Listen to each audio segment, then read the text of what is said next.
Well, it's time to piss some people off. Now, this is not going to be your normal podcast episode or your normal RV video that I would do.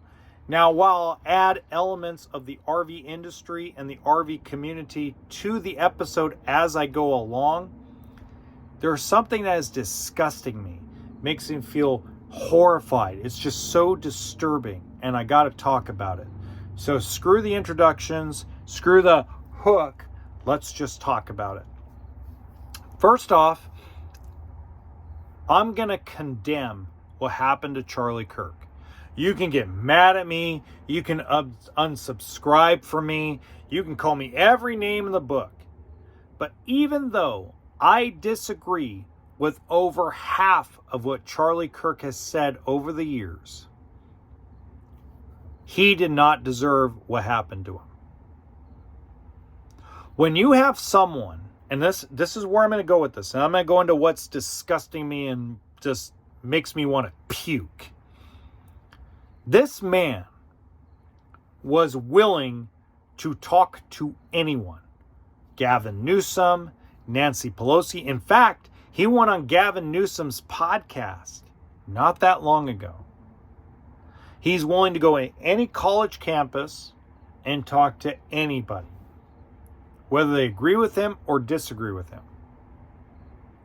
Imagine that.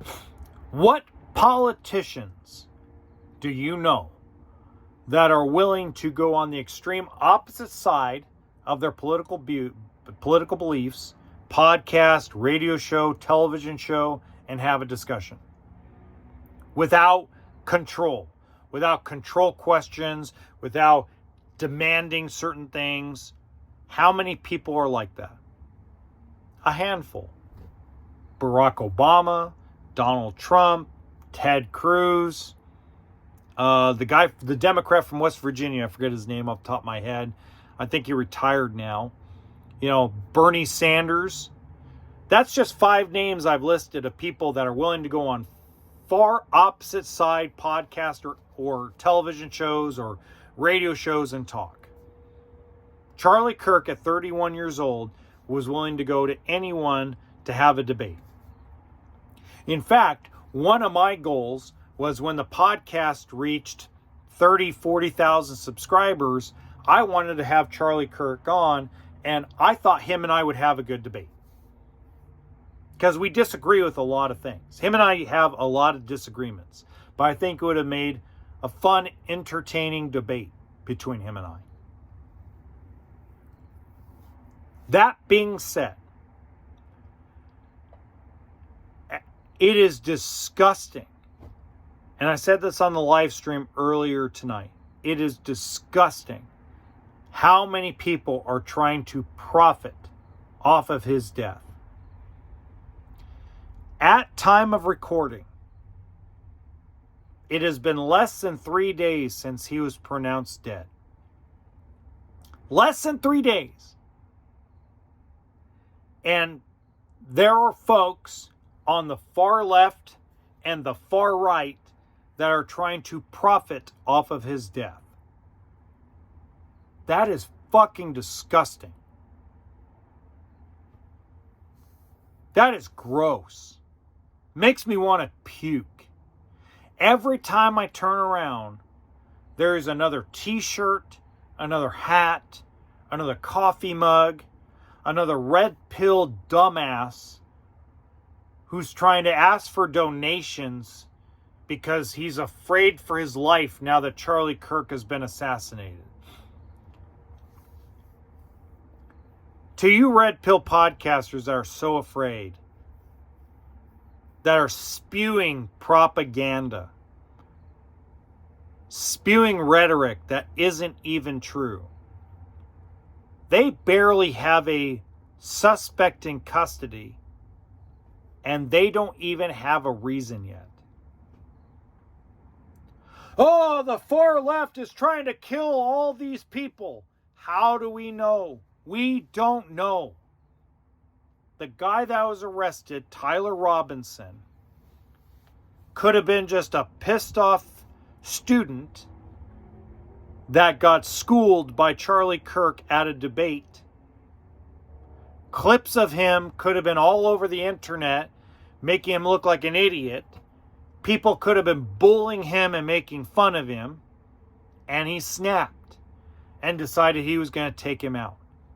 That's not political. That's a weak individual that decided to be a coward and shoot someone from 200 yards out. That's not a political assassination. That's a simp little mama's boy that couldn't handle being wrong. This gentleman might not have even been the shooter. We don't know yet. Even if he confessed, we don't know yet. He could have been hired or been a part of a propaganda machine for Hamas or any anti-Israel movement.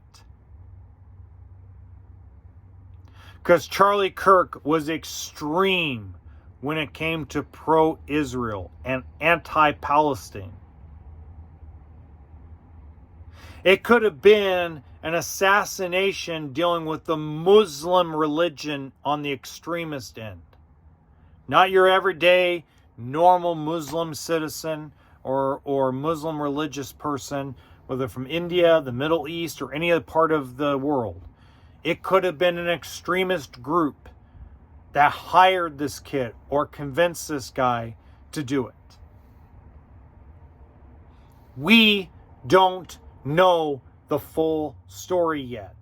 Yet you got all these right-wing extremists spewing rhetoric, spewing hate. And you got far-left extremists spewing hate, spewing rhetoric. Ding dong, the Kirk is dead. Fuck you. But I don't blame them. Lil Wayne said it perfectly. I went to pay attention, but attention paid me. So these right-wing propagandists and spew of hatred, and these left-wing idiots spewing hatred, are really looking to profit on a man's death. And you're supporting him. I'm tired of it. I'm sick and tired of Fresh and Fit podcast and idiotic spewing of propaganda and bullshit. I'm tired of the big blue pill podcasters that lie to women about what the world is like. I am sick and tired of extremism in the political world. I'm tired of it. I'm not talking about your average, everyday American citizen that votes Democrat or votes Republican or goes either way because they're an independent voter like me. I'm not talking about the 99%. I'm talking about the 1%. The 0.5% of extremists on the left and the 0.5% of the extremists on the right are the biggest fucking problem in our world. Because they get 90% of the attention, and it's disgusting. And all they're doing is going to the bank laughing, cashing their check over this man's death. And it disgusts me.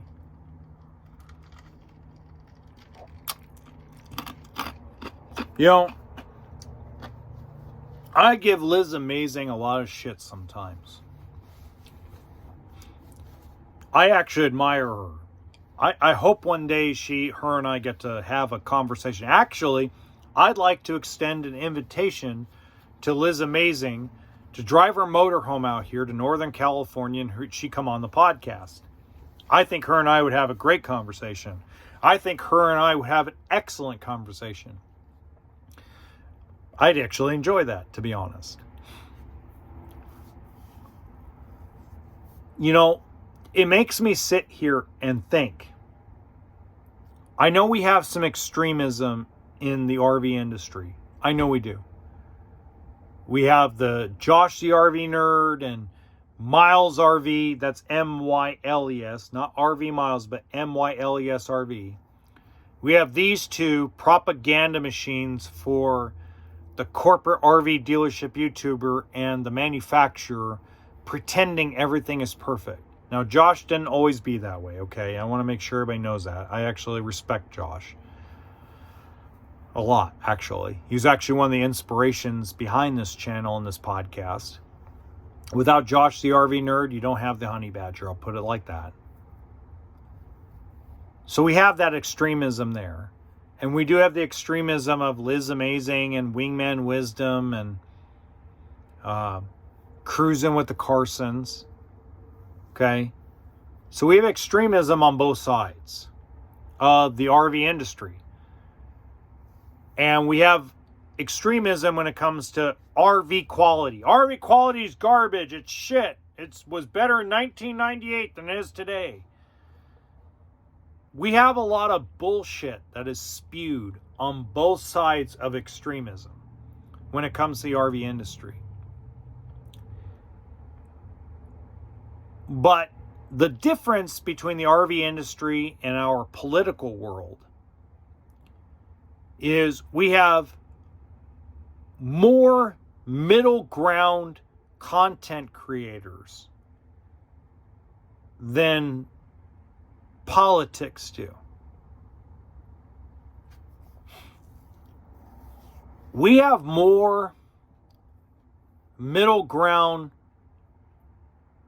mid-tier guys like me that get 200, 300,000 views a month than we do the political world.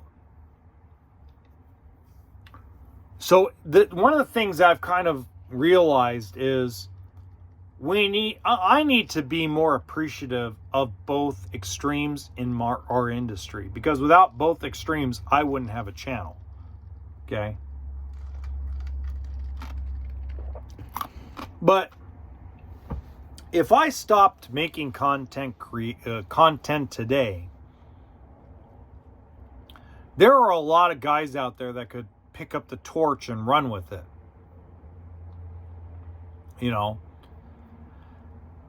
It's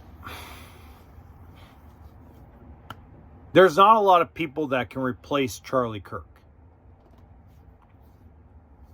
Mostly because Charlie's attitude towards having a conversation, whether you agree with him or not. A gentleman or a lady willing to have the conversation in public, in a public setting, in a debate setting, without screening people or screening the question or anything of that nature, just doesn't happen. The far right and the far left politically, when it comes to the red pill and the blue pill, as the Matrix would put it, want control. Because without control, they'd look like fucking idiots.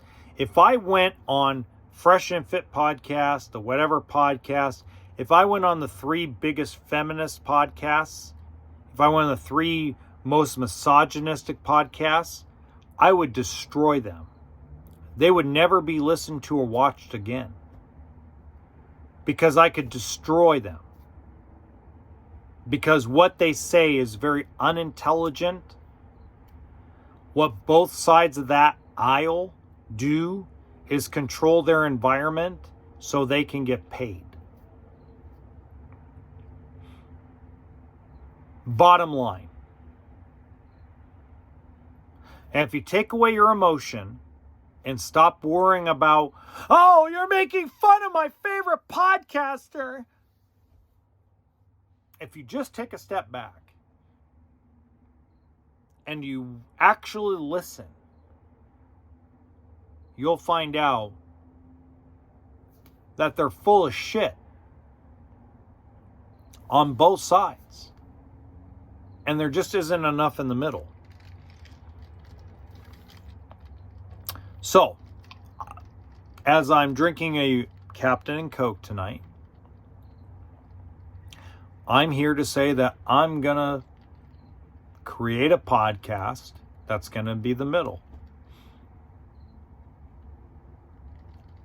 I'm going to find out if I can, but I think I'm going to call it the actual middle. And I'm done.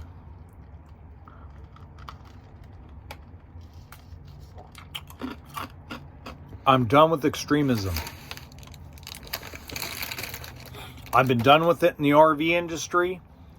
I've been done with it in the RV community. I have been bashed for it. People have talked shit about me. They have called me names like blowhard, asshole, dickhead.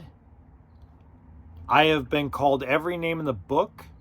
I have been told that I am a racist. I have been told that I'm a misogynist. I have been told I have been a narcissist. I have been told everything you can possibly imagine. I have had every insult you can think of thrown my way by fellow YouTubers, fellow RV salespeople, factory representatives, factory workers in the RV industry, and an owner of an RV manufacturer. I have been told I'm full of hot air. I have been told I've been full of shit. And yet, almost every time I have made a prediction about the RV industry, I think I've been I'm probably hovering around 90% right over the last, 3.5 years?